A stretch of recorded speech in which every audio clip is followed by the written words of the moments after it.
Hi everyone! Welcome back to my vlog. It's me, Kagawad Leia. Today, I'll be bringing you along with me on a very busy but exciting day.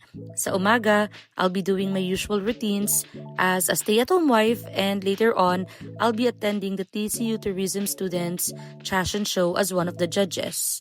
Fashion show, ibig sabihin, fashion show pero gawa sa recyclable materials and costumes. Ang galing 'di ba? Kaya tara, samahan niyo ko. Siyempre, my day starts here at home. Kahit wala pa kaming anak, being a wife is already a full-time role. Ako ang nag-aalaga ng bahay, nag-aasikaso kay mister, at siyempre nagtitake care sa mga simpleng bagay na nagpapagaan ng araw namin. Ngayon, maghahanda muna ako ng breakfast namin at siyempre konting linis dito sa aming sala. Simple lang pero ang importante, may oras pa rin kami to eat together and start the day right. After finishing my chores, it's time to prepare naman for today's big event. I was invited as one of the judges for the TCU Tourism Students Fashion Show. Nakaka-excite kasi makikita natin kung paano nila ginagawang fashionable ang recyclable materials. Ito na yung outfit ko for today. Simple lang pero classy, pang judge mode activated, di ba? On the way na tayo to the venue.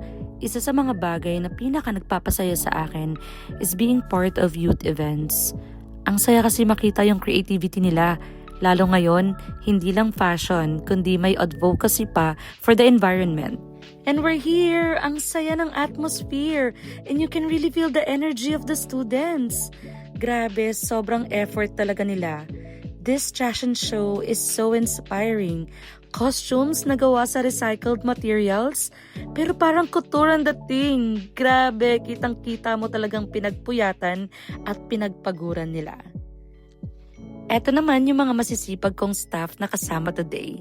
Ayan, smile kayo sa vlog. Thank you sa inyo dahil sa lahat ng events, hindi kakayanin mag-isa. Teamwork talaga. Pero guys, dahil sa unforeseen circumstances, hindi natuloy ang fashion show. Nakakalungkot kasi ang gaganda ng gawa ng mga estudyante. Pero safety and situation always comes first. Pinakain din muna kami ng mga tourism committee, may pamerienda pa. Kaya kahit hindi natuloy yung event, ramdam pa rin namin ang effort at hospitality nila. After that, tumaan muna ako kay Tita Inday at nakipagkwentuhan. Kasama ko yung dalawang SK Kagawad, si Jared at si Cindy. Masarap din minsan yung chill and bonding lang, no? Bago umuwi, dumaan muna ako sa paborito kong paresan. Comfort food is life. And that's it for today, guys. Hindi natuloy ang fashion show, pero punong-puno pa rin ng kwento, bonding, at good food ang araw ko.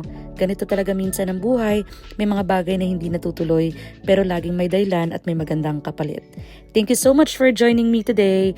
Don't forget to like, share, and subscribe.